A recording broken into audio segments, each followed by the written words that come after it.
الاخوان الاستاذ كان قال لي والله لا تفرتي السهرات وكيجي الاستاذ راك عزيز الله يسهل عليك.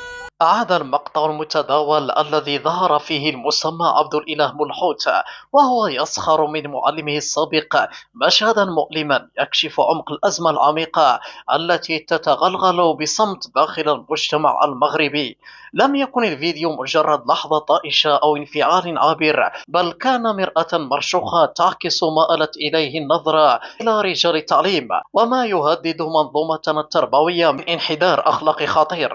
ففي الوقت الذي ينتظر فيه الرأي العام نماذج تحترم المدرسة ورجالتها، خرج هذا الفيديو ليستعرض مشهدا صادما: شخص يتباهى بسيارته الفاخرة مقابل سخريته من سيارة بسيطة يمتلكها معلمه، وكأن قيمة الإنسان تقاس بالمحرك والأضواء لا بما يبذله من جهد في تربية الأجيال.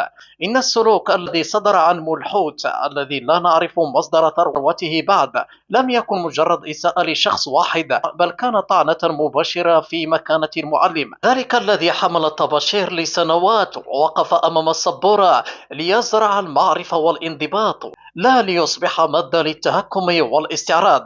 الأخطر من ذلك هو ما رافق المقطع من إشارة غريبة لدى بعض المتابعين، ما يكشف عن تحول مقلق لدى بعض فئات من الشباب، حيث بات النجاح يختزل في المظاهر والأحصنة تحت غطاء السيارة، بدل أن تقاس بمدى تأثر الإنسان وإسهامه في محيطه. ويرى متتبعون أن ما حدث لا يتعلق بشخص واحد، بل بمنظومة كاملة تتعرض للتآكل. فحين يصبح المعلم هدفا للسخرية ويصبح منطق شوف شحال عندي أكثر إقناعا لدى الجيل الجديد من منطق شحال تعلمت، فنحن إذن أمام ناقوس خطر حقيقي ينذر بارتفاع الهدر المدرسي ويؤسس ثقافة تحتقر المعلم وتحتفي بالسطحية. كما أن ما وثق في فيديو منحوت يدخل بحسب آراء حقوقيين في خانة التنمر الرقمي ونشر المعطيات الشخصية دون إذن، وهو سلوك لا يجب التساهل معه في القضاء. فالفضاء الرقمي ليس غابة مفتوحة، بل فضاء تحكمه مسؤولية أخلاقية وقانونية، ويجب أن يحترم فيها الإنسان وكرامته.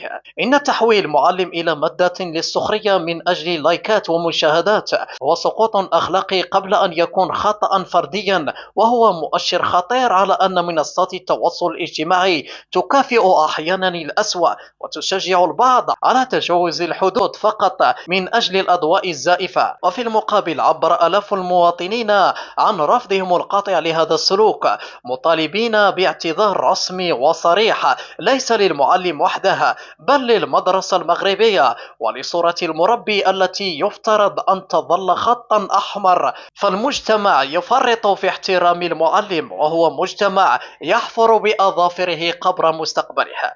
لقد كشف فيديو منحوت أننا في حاجة إلى ما هو أكثر من إصلاح تربوي، إلى إصلاح قيم يعيد الاعتبار للمعلم والمعرفة ويضع المعلم في مكانه الحقيقي رمزا ومرجعية أساسية لأي نهضة حضارية.